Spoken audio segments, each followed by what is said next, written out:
स्वागत है आप सभी का आपके अपने चैनल दिव्य सॉल्यूशन। मैं आपका अपना जेपी नायक। श्री गणेशाय नमः। गुरुर् ब्रह्मा गुरुर्विष्णु गुरुर्देवो महेश्वराय गुरुर् साक्षात परब्रह्म तस्मै श्री गुरुवे नमः। कैसे हैं आप सब? स्वस्थ रहें, मस्त रहें और व्यस्त रहें। यदि अपनी लाइफ को सफल और सक्सेस में रखना है और सक्सेसफुल बनना है, प्रत्येक परिस्थिति में अपने आप को प्रसन्न रखें और स्वस्थ रखें और फिट रहें। परमपिता परमात्मा ने 2 जातियाँ बनाई है। आदि जाति में किन्नर आता है और एक जाति में स्त्री और दूसरी जाति में पुरुष।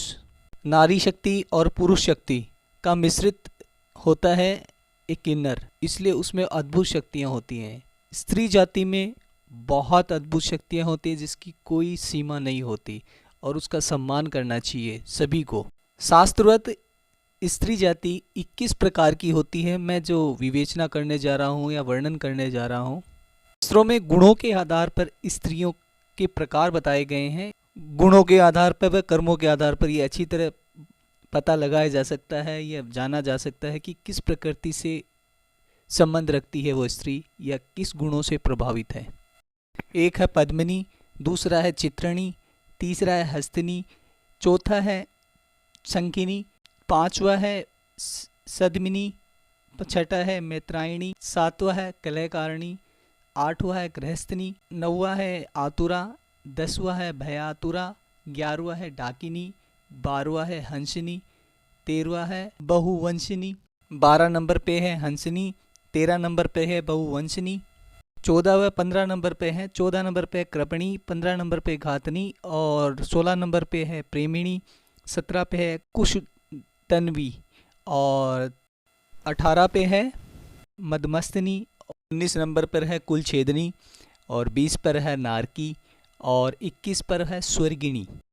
पद्मिनी स्त्री ऐसी स्त्री दया स्नेह रखने वाली होती है, चित्त को मोहने वाली, हंस के समान चलने वाली, प्रेम परिवार और परमात्मा के प्रति समर्पित होती है, सुंदर होती है और ऐसी स्त्री सौभाग्यशाली होती है। चित्रणी स्त्री बुद्धिमान व सुंदर और श्रृंगार में रुचि व सबको स्नेह करने वाली, नृत्य, सुंदरता और प्रेम के प्रति समर्पित, ज़्यादा कठोर परिश्रम नहीं कर सकती, कोमल और लाजवान होती हैं।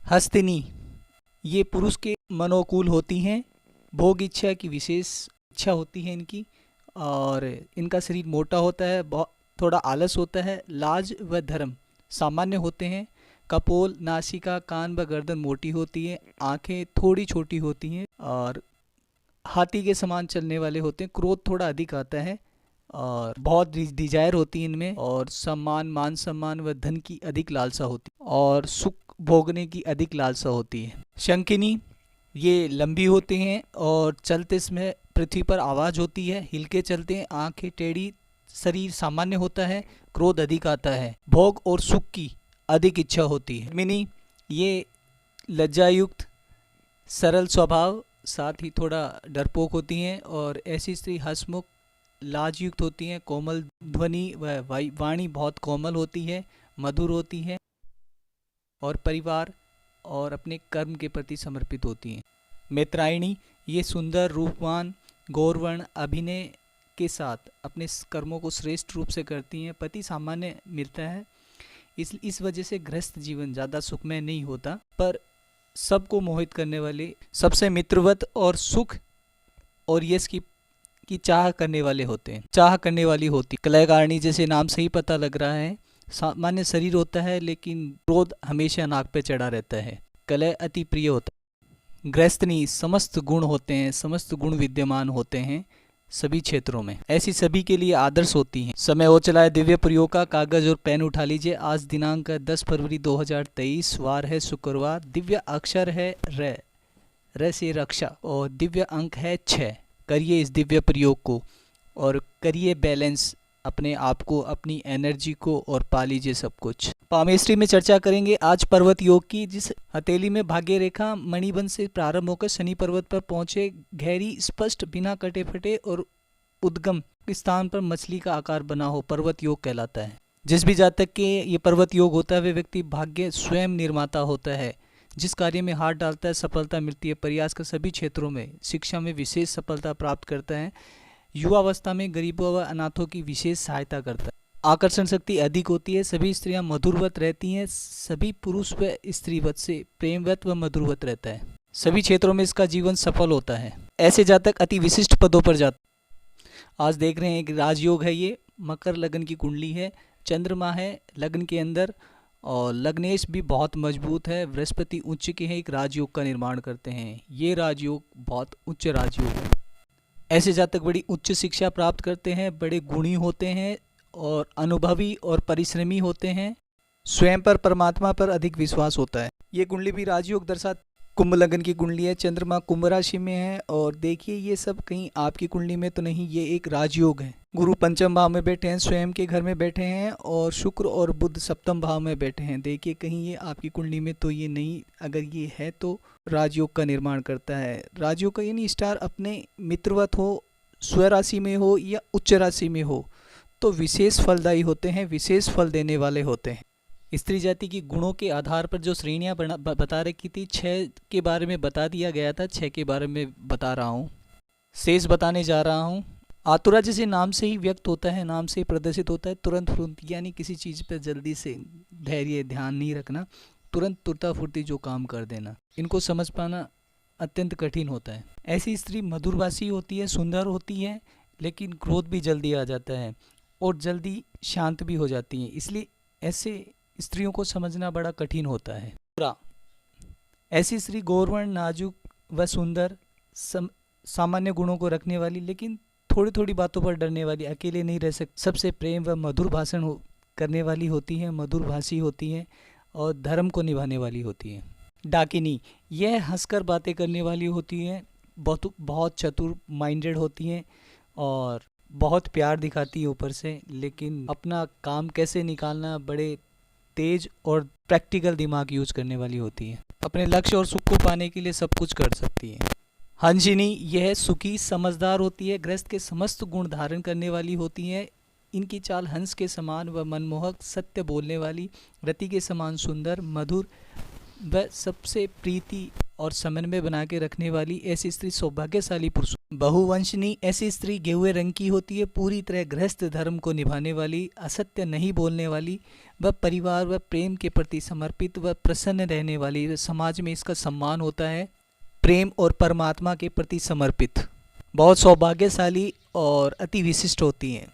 कृपणी, ऐसी स्त्री निर्लज्ज होती है, कमज़ोर शरीर की होती है, कंजूस होती है, धन के प्रति बहुत लोभी होती हैं और किसी से भी बात करने में लाज या शर्म नहीं आती और धन के प्रति लालची होती हैं, लेकिन धर्म और समाज के प्रति सामान्य रहती हैं। घातिनी, ऐसी स्त्री बड़ी चालाक चतुर होती हैं, दूसरों को धोखा देने में अति विशिष्ट होती है, होशियार यानी इंटेलिजेंट होती है और प्रकट प्रेम जताती है, लेकिन उनके हृदय में जहर भरा होता है, मतलब कुशल धोखा देने वाली होती हैं, बात बात पर असत्य भाषण करती हैं। प्रेमिणी, यह सुंदर और अति मनोहर व केस लंबे, सुंदर चेहरा, आकर्षक होती हैं, प्रेम निभाने वाली होती हैं, प्रेम और परमात्मा के प्रति और अपने परिवार के प्रति समर्पित होती हैं, मंद मंद मुस्काती हैं, सबकी भलाई चाहने वाली व अपने गुणों के प्रति सबका हित चाहने वाली होती हैं। कृश तन्वी, यह स्त्री दुबली पतली व क्रोध करने वाली होती हैं, अपने आप को अधिक चतुर समझती हैं, जब बोलती हैं तो शरीर थरथराता है, लेकिन गुण होते हैं इनमें। मदमस्तनी, ये एक स्थान पर नहीं टिक सकती, इनका नेचर बड़ा अद्भुत होता है, एक स्थान पर मन बड़ा चंचल होता है और घमंड बहुत अधिक होता है, काम और कभी हार नहीं मानती, अत्यधिक कामी होती हैं और समस्त सुखों को पाने की लालसा होती है। वैसे तो नारी शक्ति को जानना बिल्कुल सामान्य बात नहीं है, नहीं जाना जा सकता है, क्योंकि शक्ति स्वरूपा है, हर रूप में विद्यमान है। सृष्टि और समाज और ये संसार इनके बिना पूरी तरह अपूर्ण है, इनका सम्मान करना चाहिए। कुल छेदनी, ऐसी स्त्री मिथ्याभाषी होती हैं, दरिद्रता को बनाए रखती हैं और घर में किसी का सम्मान नहीं करती और लोभी व लालची होती हैं। नारकी स्त्री, ऐसी स्त्री कपट व छल कपट में बहुत पुण्य और महारत हासिल होती है, झूठ बोलती हैं, दरिद्रता को धारण करती है। स्वर्गिणी, ऐसी स्त्री उत्तम विचारों की होती है, श्रेष्ठ विचारों की होती है, सुंदर, कमल के समान, अति मधुर, सौम्य, समस्त गुणों को धारण करने वाली होती है, अत्यंत मधुर व्यवहार होता है, ईश्वर में चित्त रहता है, प्रेम और भक्ति और परमात्मा पर अटूट विश्वास होता है, मीठी वाणी होती है, सबका सम्मान करती है। ऐसी स्त्री ईश्वर के प्रति पूर्ण और परिवार के प्रति आदर सम्मान रखती है। ऐसी स्त्री सर्व सौभाग्यशाली होती है, सर्व सौभाग्यशाली पुरुष को प्राप्त होती है, समस्त गुण धारण करती है, अपने समस्त धर्मों का निर्वहन करती है। स्त्री शक्ति को भेदना मतलब असंभव सी बात है, इनके लिए सम्मान और आदर रखना चाहिए।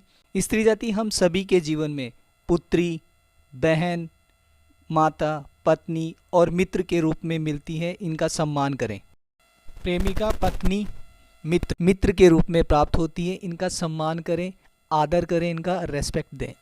मानव या जीव जंतु की एक भौतिक क्षमता या भौतिक सीमा होती है, इसलिए साकार पर ब्रह्म को मानते हैं, परम शक्ति को साकार रूप में पूजा जाता है, क्योंकि निराकार में पूजने की योग्यता या क्षमता हर किसी में नहीं होती, इसलिए उसे कैसे माना जाए, क्योंकि समुद्र में सब कुछ, जितना जल है सब कुछ निहित है, उसमें चाहे आप एक लोटा भरो या बाल्टी या एक कंटेनर या एक बहुत बड़ा, उस परम शक्ति को आपको मानना ही होगा, विश्वास करना ही होगा। अगर उस पर विश्वास नहीं करेंगे तो आप अपने आप पर प्रश्न चिन्ह लगा लेंगे। सभी का सम्मान करें, अपने साथ साथ सभी का सम्मान करें, ईश्वर को समर्पित हो, धन्यवाद करें और नतमस्तक रहें। धन्यवाद। टैंक, जल तो सभी में है, ये आपकी योग्यता पर निर्भर करता है, ये आपकी कैपेसिटी, क्षमता पर निर्भर करता है कि ईश्वर को आप साकार मानते हैं या निराकार मानते हैं। परम शक्ति को परिभाषित करने वाले आप और मैं कोई नहीं है। मिलते हैं नए वीडियो में नए टॉपिक के साथ में, तब तक आप अपना ध्यान रखें। राधे राधे, जय श्री राधे कृष्णा। ये चैनल आपका अपना है, इसे लाइक करें, शेयर करें और सब्सक्राइब करें। मैं आपका अपना JP नायक। जय श्री राधे।